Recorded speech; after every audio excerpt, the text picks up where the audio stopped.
Hello বন্ধুরা, welcome to my channel দোয়েল পাখি। আজকে আমি তোমাদের করে দেখাবো নিরামিষ আলুর তরকারি, তাও ঘরে থাকা সামান্য উপকরণ দিয়ে। এটা লুচি পরোটার সঙ্গে দারুণ লাগে খেতে। তো এর জন্য লাগবে আমাদের লাগবে আলুগুলোকে আমি ছোটো ছোটো করে কেটে রেখেছি। এরপর নিয়ে নেব একটা কড়াইটাকে গরম হওয়ার জন্য রেখে দেব। কড়াই গরম হয়ে গেলে আমরা নিয়ে নেব সর্ষের তেল।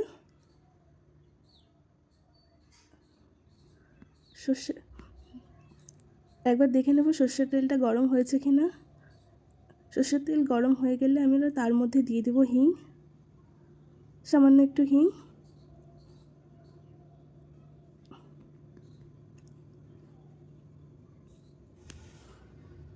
এরপর দিয়ে দেব আমরা কালো জিরে,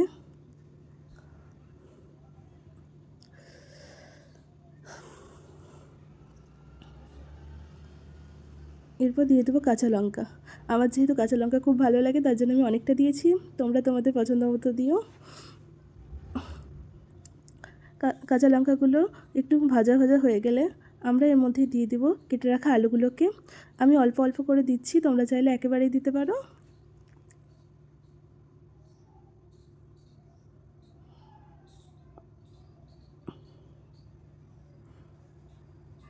আমার সবটা দেওয়া হয়ে গেছে। এবার আমি এটাকে ভালো করে নাড়তে থাকবো, কিছুক্ষণ নাড়বো।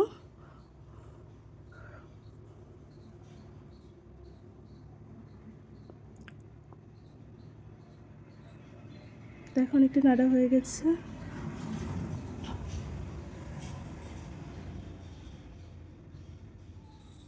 এরপর দিয়ে দেবো একটু হলুদ গুঁড়ো, আবার নাড়তে থাকবো যাতে হলুদগুলো ভালো করে মিক্স হয়ে যায়। দেখো হলুদগুলো অনেকটাই মিশে গেছে।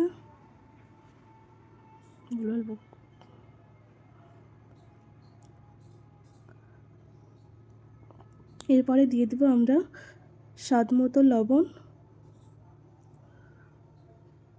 আমি 2 চামচ লবণ দিয়েছি, তোমরা তোমাদের মতো করে দিয়ে দিও।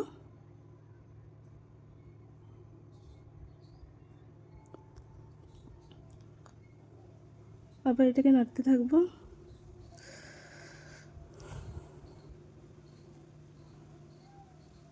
ভালো করে দেখো নেড়ে নিচ্ছি। এরপর দিয়ে দেবো পরিমাণ মতো জল।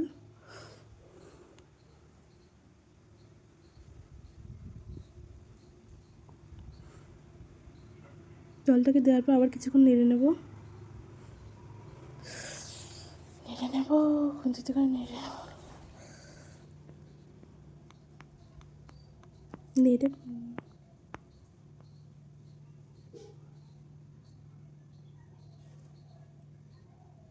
এবার আমি এটাকে ঢেকে রাখবো কিছুক্ষণের জন্য। দেখো ভাপ বেরোতে শুরু করছে, এবার আমি একবার চেক করে দেখবো এটা হয়েছে কিনা।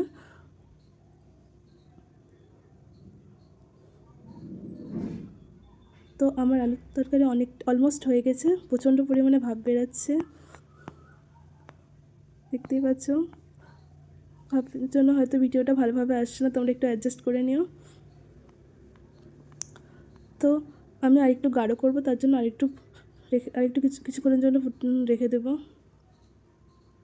একটু ফুটবে আমার।